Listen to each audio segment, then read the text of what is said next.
भगवान शंकर ने कहा, प्रिया प्रिय पार्वती, ये जो चिद्रूप अद्वितीय ब्रह्म है, इस श्री कृष्ण के अंश से ही है। जो महाविष्णु है, ये लिखा हुआ है, पढ़ना हो तो पढ़ लेना पद्म पुराण पाताल खंड में। नहीं कहने लगते हैं कि ये तो राधा उपासक, ये और किसी को मानते ही नहीं है। नहीं, मानते हैं, जानते हैं, पहचानते हैं, पर जहां से जो वर्णन हो रहा है, सर्वधारा प्रकट हो रही, भगवान व्यास देव जी के सब जितने अवतार हैं, उनके सबके अवतारी परम पुरुषोत्तम पर ब्रह्म परमात्मा भगवान श्री कृष्ण है। भगवान श्री कृष्ण की आत्मा श्री लाडली जी है। आप समझो, जो लिखा है उसमें भी छाती का अनुभव आपका क्या है? आपने क्या उसमें डूबकर प्राप्त किया है? हम राधा किशोरी की पढ़ी केवल बातें नहीं कह रहे, हनुमान जी तो है नहीं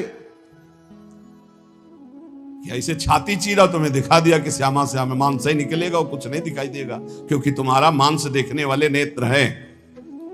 अगर श्यामा श्याम देखने की कृपा कर दें आपके ऊपर कि आप देख लो, तो बिना चीरे देख लोगे, पक्का समझ लो। क्रोध और आवेश में अंतर होता है, ध्यान रखना। क्रोध होता है जब अपनी इच्छा के प्रतिकूल कोई बात होती है, और आवेश होता है जब धर्म और इष्ट के प्रतिकूल। जैसे भगवान शंकराचार्य जी के पास एक भैरव उपासक आया और उसने कहा कि आप तो ब्रह्म स्वरूप हैं, शरीर में राग आपका है नहीं। बोले बिल्कुल नहीं। बोले आपकी गर्दन उतार करके मैं भैरव सिद्धि के लिए जब कपाल स्वाहा बोलूंगा तो मैं सिद्ध हो जाऊंगा, हमारा काम बन जाएगा, आपको तो शरीर से कोई मतलब नहीं। बोले अभी उतार लो। वो तैयार हुआ तो उनका रुको, अभी सब सेवा परायण शिष्य देख लेंगे तो तुम्हें मार डालेंगे। कल 4 बजे आना, मैं गंगा स्नान करके इस वृक्ष के नीचे पीपल के ध्यानस्थ दूंगा, गर्दन उतार ले जाना। ऐसा ही हुआ। जे ही वो नजदीक आने के लिए खड्ग लेकर उद्यत हुआ, उसी समय स्वामी नरसिंहाश्रम जी को आवेश हुआ भगवान नरसिंह का, और स्नान कर रहे थे गंगा जी में, हुंकार मारी और छलांग मारकर पहुंचे और उठाकर पटक दिया, उस कपाली को फाड़ के फेंक दिया। और फिर शांत सन्यासी, फिर शांत सन्यासी। पूछा गया ऐसा, मुझे कुछ पता नहीं। नरसिंह भगवान का आवेश एकदम तत्काल ऐसे, जो आवेश में वो क्रोध का नहीं होता। जब धर्म, राष्ट्र, इष्ट, इसके लिए नहीं कि साधु होकर के क्रोध करते हो, साधु होकर इष्ट की निंदा सुने, साधु होकर धर्म के विरुद्ध आचरण, शास्त्र प्रतिपादन। शास्त्र का स्वरूप क्या है? श्रद्धा, विश्वास, धर्म, इनकी स्थापना करना, इनकी भावनाओं को पुष्ट करके भगवत अनुराग में डुबोना। भगवत अनुराग में वाणी को बहुत ही संभाल करके, यहां समझना, इसलिए बोले भगवान शिव कह रहे हैं, केचिद वदंति तस्यांशम ब्रह्म चिद्रूप मद्वयम। उपनिषद में जिस ब्रह्म तत्व का वर्णन है वो इन बिहारी जी के एक अंश से है। तद्दशांशम महाविष्णु प्रवदंति मनीषिणः। मनीषी लोग जो शास्त्र के ज्ञाता जन हैं, वो कहते हैं कि वृंदावन बिहारी श्री लालजू के 10 अंश से महाविष्णु का अवतार हुआ। तद्दशांशम महाविष्णु प्रवदंति मनीषिणः, ये पद्म पुराण पाताल खंड।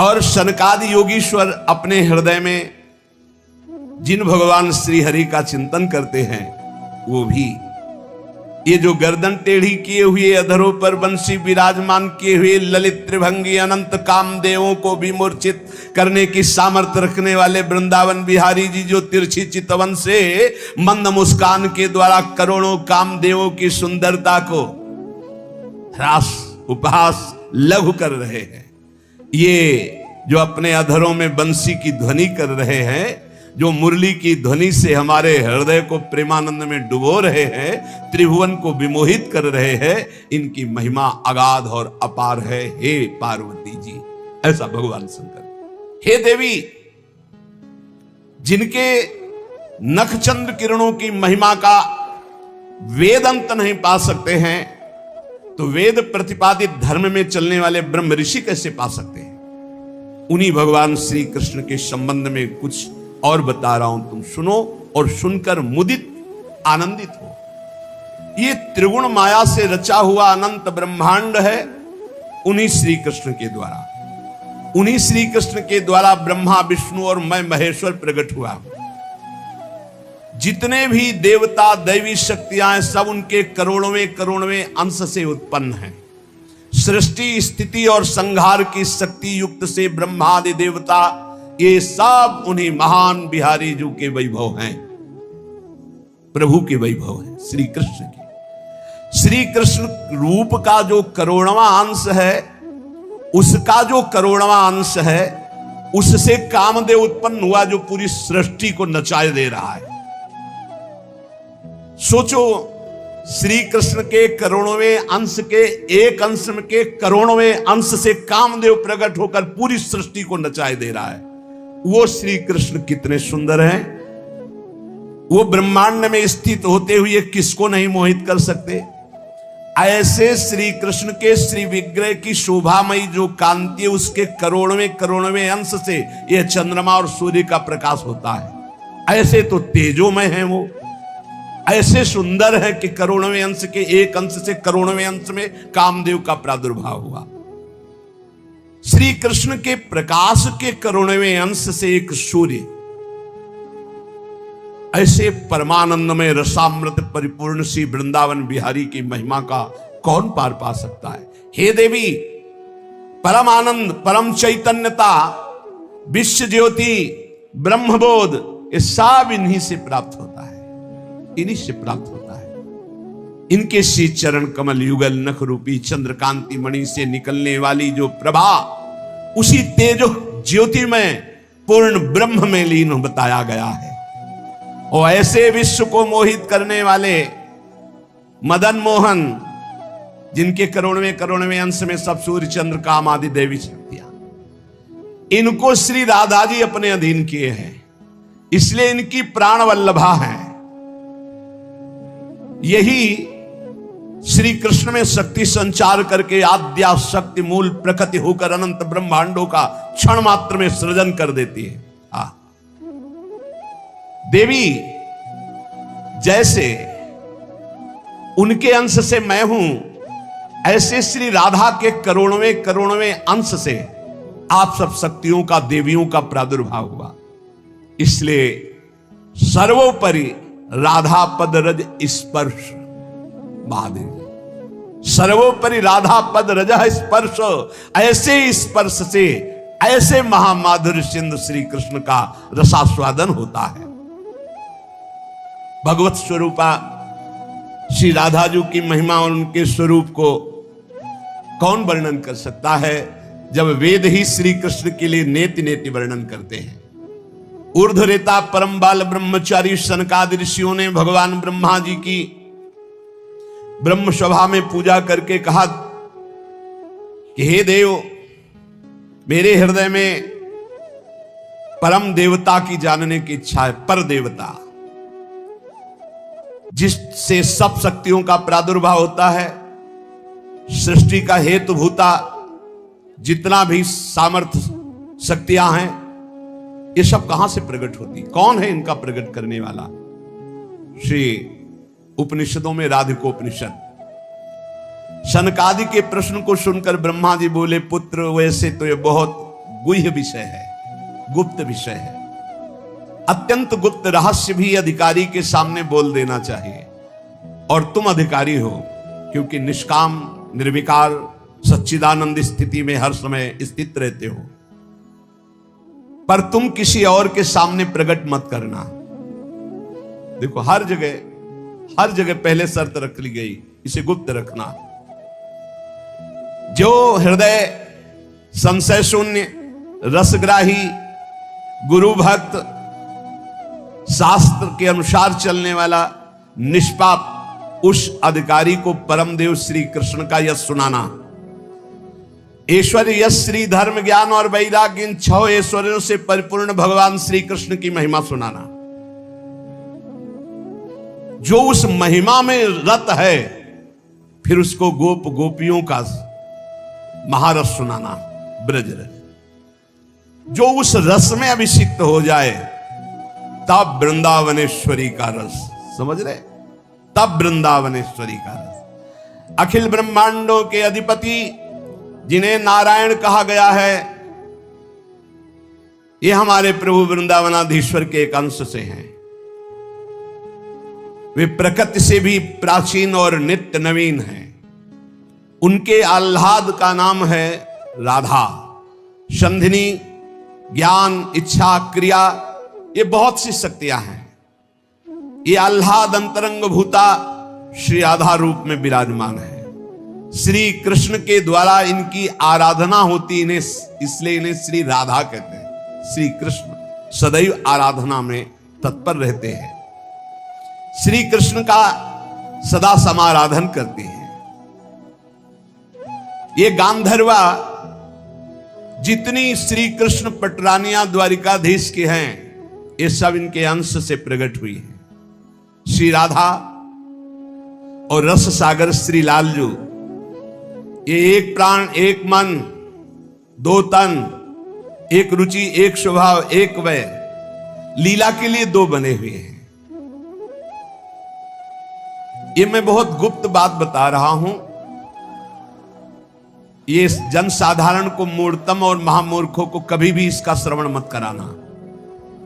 जो राधा किशोरी के इन 28 नामों का जप कर ले तो विश्व की कोई भी ऐसी कामना नहीं जो पूर्ण ना हो जाए। अनुभूति विषय आज का नहीं, ये वृंदावन आने के पहले का, क्योंकि पूज्य भाई जी श्री हनुमान प्रसाद पोद्दार जी के आदर्श में हम चल रहे थे, उनको जैसा वो निर्देश कर रहे। ये 28 नाम जिह्वा पे नाचते रहते थे। प्रारंभ में जो हितधाम से जुड़े हों उनको पता होगा, 28 नाम कभी कभी हम उच्चारण कर देते थे। ये राधा किशोरी जी के 28 नाम श्री राधिकोपनिषद में ब्रह्मा जी सनकादि को उपदेश कर रहे हैं। परिणाम फल स्तुति में लिखा है, भुक्ति मुक्ति प्रदा। भोग चाहिए तो भोग मिल जाएगा, मोक्ष चाहिए तो मोक्ष। और भवव्याधि विनाशिनीम, आवागमन चक्र से मुक्ति हो जाएगी। हर व्याधि विनाशिनीम, इस संसार चक्र में जितने रोग हैं सबको शासन में रखने के लिए ये नाम पर्याप्त है। तुम्हारे ऊपर इनका प्रभाव नहीं पड़ पाएगा। ये 28 नामों का जो पाठ करता है वो जीवन मुक्त महापुरुष हो जाता है। भगवान ब्रह्मा जी ने उपदेश किया शनकादि को। राधा, राशेश्वरी, रम्या, कृष्ण मंत्राधिदेवता, सर्वाद्या, सर्ववंद्या, वृंदावन बिहारिणी, वृंदाराध्या, रमा, अशेष गोपी मंडल पूजिता, सत्या, सत्यपरा, सत्यभामा, श्री कृष्ण वल्लभा, वृषभानुसुता, गोपी, मूल प्रकृति, ईश्वरी, गांधर्वा, राधिका, आरम्या, रुक्मिणी, परमेश्वरी, परात्पर, पूर्णा, पूर्णचंद्र निभानना और भुक्ति मुक्ति प्रदा, भवव्याधि विनाशिनी। 28 नाम मात्र जपने से समस्त कामनाओं की पूर्ति। ये तो हम आह्लाद का वर्णन कर रहे हैं। इनकी एक संधिनी शक्ति है जो भूषण, सैया, आसन, सेवा की सामग्री सब रूप धारण करती है। धाम, कुंज, निकुंज। जब हमारे प्रभु मर्तलोक में अवतार धारण करते हैं तो अवतार की पूरी व्यवस्था, भूमि की व्यवस्था हो, सच्चिदानंद भूमि, माता, पिता, परिकर, यही सब संधिनी शक्ति तैयार करती है। अवतार की कारणभूता ये संधिनी शक्ति है, ये क्षेत्रज्ञ शक्ति है। इनकी इच्छा शक्ति के अंतर्गत माया शक्ति है। ये सतोगुण, रजोगुण, तमोमयी है। ये बहिरंगा शक्ति है। ये जगत की रचना करती है। ये अविद्या रूप है। ये जीव को बंधन में डालकर दुख भोगवाती है। भगवान की लीला शक्ति, भगवान की क्रिया से अनंत शक्तियों के स्वामी, जो इस 28 नामों को राधा जी के सुनता है उसके जितने दोष से नष्ट हो जाते हैं। जो अव्रती है वो व्रतवान हो जाता है। जैसे वायु स्पर्श करती है तो गर्मी का दुख मिट जाता है, ऐसे ही जो 28 नामों का जाप करेगा तो सतोगुण, रजोगुण, तमोगुण, माया जनित बंधन का जो क्लेश है वो नष्ट हो जाएगा। अरे कुछ न याद हो, राधा राधा राधा पर्याप्त है। सबसे पहला है राधा राधा। आत्माराम शब्द भगवान श्री कृष्ण के ऊपर सार्थक इसीलिए हुआ, आत्मा तो राधिका तस्य तवैव रमणादशौ आत्माराम इति प्रोक्तो मुनिभिर गूढ़ वेद भी। हे देवी, श्री राधा जो श्री कृष्ण की आत्मा है, सबकी आत्मा श्री कृष्ण, इसलिए परमात्मा श्री कृष्ण, और परमात्मा श्री कृष्ण की आत्मा श्री राधा है। इसीलिए उनको राधा रमण कहते हैं, क्योंकि वो आत्मा राम है, अपनी आत्मा से रमण करते हैं। उनकी आत्मा कौन है? राधा जी है। रहस्य रस के मर्मज्ञ रसिक जन, इसीलिए श्री कृष्ण को आत्मा राम कहते हैं। भगवान की श्री यमुना जी कालिंदी जी आत्मा रामस्य कृष्ण से ध्रुव आत्मस्ति राधिका परिचय बताती है कि भगवान श्री कृष्ण को आत्मा राम क्यों कहते हैं, क्योंकि उनकी आत्मा निश्चित ध्रुव सत्य श्री राधा जो है। श्री राधा श्री कृष्ण की आत्मा है। कैसे कोई आत्मा को अलग कर सकता है? जो इस रहस्य को जानता है वही इस रस का अधिकारी है। इसीलिए प्रेमी भक्त जनों ने प्रेम रस का आदर्श श्री राधा जी को माना है। श्री कृष्ण तो प्रेम रसास्वादी है, रसदात्री तो श्री प्यारी जो है। मांगत लाल लाड़िलो नागर, प्रगट भई दिन दिन की चोरी। श्री कृष्ण को सर्वाविद आनंद समुद्र को आनंद प्रदान करने वाली श्री लाडली जो है। नित्य रासेश्वरी नित्य निकुंजेश्वरी श्री राधा किशोरी की प्रति जो जरा भी भेद बुद्धि करता है, वो कभी भक्ति मार्ग में तो चल ही नहीं सकता, उसके चलने का अधिकार ही खो जाता है। और श्री कृष्ण की अर्चना करने का अधिकार कदापि नहीं। कृष्णार्चा या नाधिकारो यतो राधार्चनम बिना वैष्णवै सकलै तस्मात् कर्तव्यम राधिकार्चनम। कृष्ण प्रणाधिका देवी तद अधीनो विभूर्यतः रासेश्वरी तस्य नित्यम तया हीनो न तिष्ठति। राधनोति सकलान कामास तस्माद राधेति कीर्तिता। श्री लालजू की श्री कृष्ण की पूजा का अधिकार उसी को प्राप्त होता है जिसने राधा जू का नाम लिया, राधा जू के चरणों की वंदना की, वही श्री कृष्ण पूजा का अधिकारी है। श्री किशोरी जू की पूजा किए बिना श्री कृष्ण की पूजा का वो अनाधिकारी है, अधिकार ही नहीं माना जाता। जिसने किशोरी जी की पूजा नहीं की कभी प्रेम प्राप्त नहीं कर सकता। श्री कृष्ण प्रेम प्राप्त नहीं कर सकता बिना राधा जू की कृपा के। इसलिए वैष्णव मात्रों का कर्तव्य, जितने भी वैष्णव हैं, कि वो श्री किशोरी जू का नाम ले, किशोरी जू की अवश्य पूजा करे, जिससे लालजू प्रसन्न हो जाते हैं। यदि राधा राधा कहोगे तो श्री कृष्ण कभी जाएंगे ही नहीं, आपके समीप ही रहेंगे। और कृष्ण अर्चना का अधिकार उसी को है। श्रीमद देवी भागवत, कृष्णार्चाया नाधिकारो यतो राधार्चनम बिना वैष्णवै सकलै तस्मात् कर्तव्यम राधिकार्चनम। कृष्ण प्रणाधिका देवी तद अधीनो विभूर्यतः। श्री राधा श्री कृष्ण की प्राणों की अधिष्ठात्री देवी है। कारण भगवान श्री कृष्ण राधा के अधीन है। ये रासेश्वरी भगवान रास बिहारी को अपने अधीन किए हुए हैं। इनके बिना भगवान की सत्ता ही नहीं है। कैसे, कौन सा ज्ञान प्राप्त किया जाता है शास्त्रों से, जिससे ऐसे महामहिम महिमा को न जान करके हम इधर उधर भटकने लगते हैं, संकटों में फंस जाते हैं, हमारी बुद्धि संशयों में फंस जाती। संशय संकट है। श्री राधा के बिना भगवान की सत्ता ही नहीं। शिव से मात्रा हटा दो, शक्ति हटा दो, क्या बचा? 100।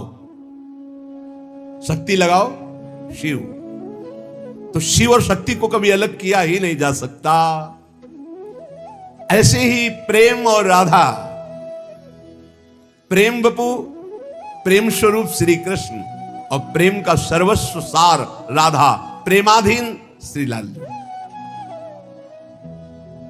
राधा के बिना श्री कृष्ण की सत्ता ही नहीं। मैं राधा के बिना भगवान के शक्ति ही नहीं। संपूर्ण कामनाओं की सिद्धि श्री कृष्ण आराधकों की भी राधा जी से ही पूर्ण होती है। श्री राधा श्वेत चंपा कुसुम के सदस्य, गौरवर्ण, करोड़ करोड़ शारदी शशि के गर्भ का अपहरण करने वाली, एक साथ करोड़ करोड़ चंद्रमा शरद ऋतु के प्रकट हो तो उनकी भी चांदनी के गर्भ का अपहरण राधा मुखारविंद। श्री अंगों की असंख्य चंद्रमाओं की कांति झलमल झलमल हो रही है। शरद ऋतु के खिले हुए कमल के समान अधर बिंब के फल के सदस्य, कैसा सुंदर स्वरूप श्री राधा किशोरी का, और दिव्य नील साड़ी धारण किए हुए है।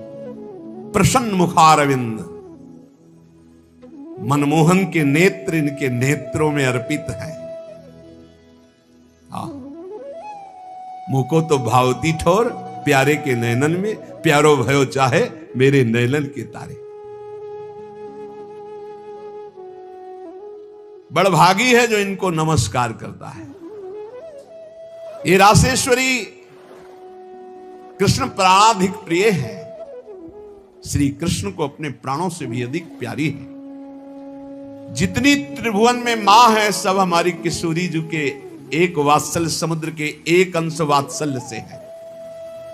ब्रह्मेश्वरादि सुदरूह पदारविंद, कैसे ब्रह्मा विष्णवादिभिर देवैर वंद्यमान पदाम्बुजे, नमः सरस्वती रूपे नमः सावित्री शंकरी। यही हमारी श्री जी के अंश से सरस्वती जी प्रकट हुई, यही हमारी श्री जी के अंश से सावित्री, दुर्गा, भगवती, अंबा, चामुंडा, कुष्मांडा, ये सब प्रकट हुई। गंगा पद्मनी रूपे, यही अपने एक अंश से गंगा जी की रूप।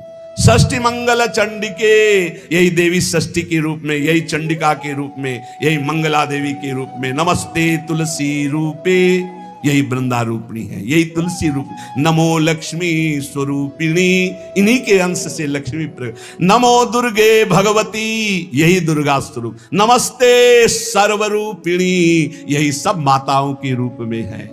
मूल प्रकृति रूपा त्वाम, आपके ही अंश से मूल प्रकृति। भजामह करुणार्णवाम, हे करुणा मैं आपका मैं भजन करता हूं। संसार सागरा दस्मात् दुद्धराम दयाम कुरे, हे करुणामयी दया करो मैं संसार समुद्र से मुक्त हो जाऊं। अभी तो मांग है, अभी श्री जी के प्रेम वाली बातें ही बहुत दूर है। इसलिए ये कृष्ण स्वरूपिणी, कृष्णाल्हादिनी हमारी श्री स्वामिनी जी, देवर्षि नारद जी भगवान शंकर के दर्शन करने कैलाश गए तो जब महापुरुषों का मिलन होता है तो गूढ़ चर्चा होती है। भगवान शिव ने नारद जी से कहा क्या सुनना चाहते हो? बोले प्रभु आज जो जिस आनंद में आप मगन हो सुनाओ। भगवान शिव ने कहा हम तुम्हें राधा जस सुनाते हैं आज। भगवान शिव कह रहे हैं जैसे ब्रह्म स्वरूप श्री कृष्ण प्रकृति से परम अतीत है, ऐसे ब्रह्म स्वरूपा निर्लिप्ता प्रकृति से अतीत ये श्री राधा है। नारद जब समय समय पर भगवान अवतार लेते हैं तो उनके साथ उन्हीं के अंश से राधा किशोरी अवतार लेती है। हरि नित्य है, सत्य स्वरूपा है, तो ये परमात्मा की पला देवी ये राधा है।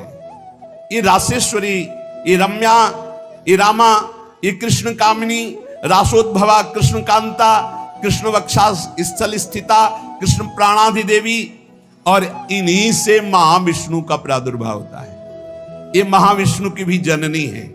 सर्वाद्या विष्णु माया च सत्या नित्या सनातनी, ब्रह्म स्वरूपा परमा निर्लिप्ता निर्गुणा परा। ये ब्रह्म स्वरूप है, परम निर्लिप्त है, निर्लेप है। कोई भी प्राकृत गुण इनका स्पर्श नहीं कर सकता। ये परा है, ये वेदातीत तत्व है। नारद अंतरंगैस्तथा नित्य भूतैस्तैश्चिदादिभिः गोपनादुच्यते गोपी राधिका कृष्ण वल्लभा। ये श्री कृष्ण प्रिया राधा अपनी चैतन्यता से ही सबको चैतन्यता प्रदान कर रही है। जितनी शक्ति है जिसमें भी, जितनी जहां तक, वो सब इन्हीं से प्रकट है। और ये सबसे बिलग भी अत्यंत रहस्य है, गोपनीय है, इसीलिए इनका शास्त्रों में एक नाम गोपी कहा गया है। गोपनाथ दुच्यते गोपी राधिका कृष्ण वल्लभा। ये जो कृष्ण वल्लभा श्री राधा है, इनको गोपी कहा गया। क्यों? बोले गोपनाथ दुच्यते, ये बड़ी रहस्यमयी है, ये बड़ी गोपन वस्तु है। श्री कृष्ण आराधना में जब कोई तन्मय होता है तब कृपा करके इस गोपन को खोलते, तब उसके हृदय में रहस्य जागृत होता है। ये श्री कृष्णमयी परा देवता है। देवी कृष्णमयी प्रोक्ता राधिका पर देवता, सर्वलक्ष्मी स्वरूपा सा कृष्णाह्लाद स्वरूपिणी, तथा सा प्रोच्यते विप्र ह्रादिनीति मनीषि भी, तत्कला कोटि कोट्यंसा दुर्गाद्या त्रिगुणात्मिका। सातु साक्षान् महालक्ष्मी कृष्णो नारायण प्रभु, नैतयोर विद्यते भेदा स्वल्पोपि मुनि सत्तमो। इयं दुर्गा हरिरुद्रः कृष्णः शक्र, इयं शची सावित्रीयं हरिर्ब्रह्मा, धूमोर्णासौ यमो हरि। बहुना किं मुनि श्रेष्ठ बिना ताभ्याम न किंचन, चिद चिद लक्षणम सर्वम राधा कृष्णमयम जगत। इत्थम सर्वम तयोरेव विभूतिम विद्य नारद, ना शक्यते मया वक्तुम वर्ष कोटि शतैरपि। हे नारद जी, ये श्री कृष्णमयी श्री राधा परा देवता हैं। संपूर्ण लक्ष्मी इन्हीं के अंश से प्रकट है। ये श्री कृष्ण का मूर्तिमान आह्लाद है। मनीषी जन इन्हें आह्लादिनी कहते हैं। ये जो दुर्गादि शक्तियां हैं, तत्कला कोटि कोट्यंसा, दुर्गाद्यस त्रिगुणात्मिका। श्री राधा किशोरी के करोड़वें अंश के भी करोड़वें अंश से इनकी जितनी शक्तियां। ये कौन बोल रहा है? भगवान शिव बोल रहे हैं। किससे? देवर्षि नारद जी से। कहां? कैलाश में। तो भगवान नहीं जानते क्या? शिव जी दुर्गा जी को नहीं जानते? जैसे लोग कह ले तुम भी तो देवी का, बोले तुम भी तो देवी का कहते हो कि करोड़वें अंश। हम थोड़ी कहते महादेव, इसमें लिखा है महादेव। आज महादेव बोल रहे हैं, तो दुर्गा कौन है? महादेव की अर्धांगिनी, आधे अंग से प्रकट हुई वही देवी शक्ति है। क्या वो कह रहे हैं? तत्कला कोटि कोट्यंसा दुर्गाद्यास त्रिगुणात्मिका। दुर्गादि जितनी त्रिगुणात्मिका शक्ति है, तत्कला कोटि कोट्यंसा, करोड़वें अंश के करोड़वें अंश से हैं। सातु साक्षान महालक्ष्मी कृष्णो नारायण प्रभु। श्री राधा के अंश से महालक्ष्मी और श्री कृष्ण के अंश से नारायण। मुनि श्रेष्ठ, थोड़ा भी भेद मत समझना हमारी बात में। श्री राधा के ही अंश से दुर्गा है, तो श्री कृष्ण के अंश से मैं रुद्र हूं। श्री कृष्ण जब अपने अंश से इंद्र को प्रकट करते हैं, तो सची के रूप में इन्हीं के अंश से, राधा के अंश से देवी सची प्रकट हुई। जब ब्रह्मा के रूप से मेरे प्रभु श्री कृष्ण के अंश में ब्रह्मा जी, तो यही देवी सावित्री ब्रह्माणी के रूप में राधा जी के अंश से। जब श्री कृष्ण धर्मराज के रूप में, तो इन्हीं के अंश से धूमोरणा के रूप में। और क्या कहा जाए नारद जी, तुमसे क्या बताऊं, चेतन अचेतन जितना जगत है सब राधा कृष्णमय है। इनकी विभूतियों का वर्णन मैं यदि 100 करोड़ वर्षों तक करूं तो भी नहीं कर सकता। ऐसे राधा कृष्ण की अपार महिमा है। इसलिए अपने जो प्रिया प्रीतम के उपासक है, सबका मंगल हो, सब सुखी रहें, सब आनंदित रहें, पर सब वाणी का संयम करके प्रभु की चर्चा ऐसा गायन करे जिससे आह्लाद उत्पन्न हो। खूब नाम जप करो, अपने आनंद में उन्मत्त रहो। और देखो, इतना तो ध्यान रखने की बात है, जब प्रभु लीला करते हैं तो 2 पक्ष हो जाते हैं। एक हो जाता है आसुरी पक्ष, एक हो जाता है दैवी पक्ष। दोनों में भगवान शक्ति देते हैं। असुरों में आसुरी शक्ति, दैवों में दैवी शक्ति। जब कभी भगवान लीला करते हैं तो देखो, वही वंश भगवान व्यासदेव जी के द्वारा दोनों संचलित हैं, कौरव और पांडव। भगवान व्यासदेव जी की कृपा से दोनों का, भगवान श्री कृष्ण के द्वारा दोनों की पुष्टता है, क्योंकि वही मुखिया हैं सबके। पर जब धर्म की बात आती है तो एक महान भागवत भीष्म जी सिंहासन की रक्षा के लिए उधर, और इधर उनके इष्ट श्री कृष्ण, तो फिर वाक युद्ध भी होता है, बाण युद्ध भी होता है, ये लीला चलती है। इसलिए बहुत सावधान होकर के नाम जप करो, वाणी को शासन में रखो, भगवत चर्चा कानों से सावधान होकर सुनो। बहुत कम जीवन है, भगवत प्राप्ति के मार्ग में हम अग्रसर होते हुए श्री जी तक पहुंच जाएं। बहुत बढ़िया मार्ग है, इसमें संशय करने की जरूरत नहीं है। ये बहुत ही प्रपंच माया फैलाती, बहुत ही प्रपंच, इससे बचो। बहुत गंदी आंधी माया डालती है, जिससे भक्ति ढक जाए और हम फिर भटक जाएं। अनंत जन्मों से भटके हुए हम आए हैं, आज हमें प्यारी जू के चरणों की शरण मिली। तुम्हें हृदय की बात कहते, किसी संप्रदायवाद की नहीं।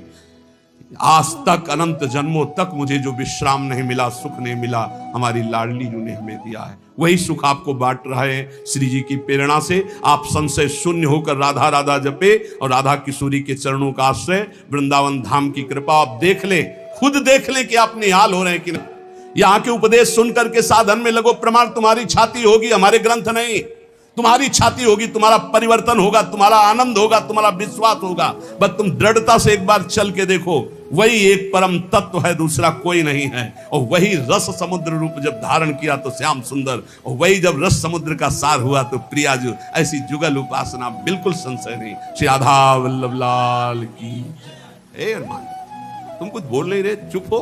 अरे महाबल की खान हो, पवन के पुत्र, तुम्हारा वेग पवन के समान है। तुम बुद्धि, ज्ञान, वैराग्य, भक्ति सबके समुद्र हो, फिर चुप कैसे खड़े हो? तो हनुमान जी को शाप था किसी ऋषि का, बचपन में खेल खेल में बड़ा, तो फिर उन्होंने कहा था तुम जब तक तुम्हारे बल का कोई स्मरण नहीं करेगा तब तक तुम्हें स्मृति नहीं। जे विका चुप साधिरा, हनुमान जी को जैसे कोई सोते हुए जगा दे। कौन सा ऐसा कार्य है हनुमंत जो तुम कर नहीं सकते हो? भगवान की सेवा के लिए तो तुम्हारा अवतार हुआ है, क्या चुपचाप खड़े? सुनते ही हनुमान जी का विशाल शरीर बढ़ने लगा, स्मृति जागृत।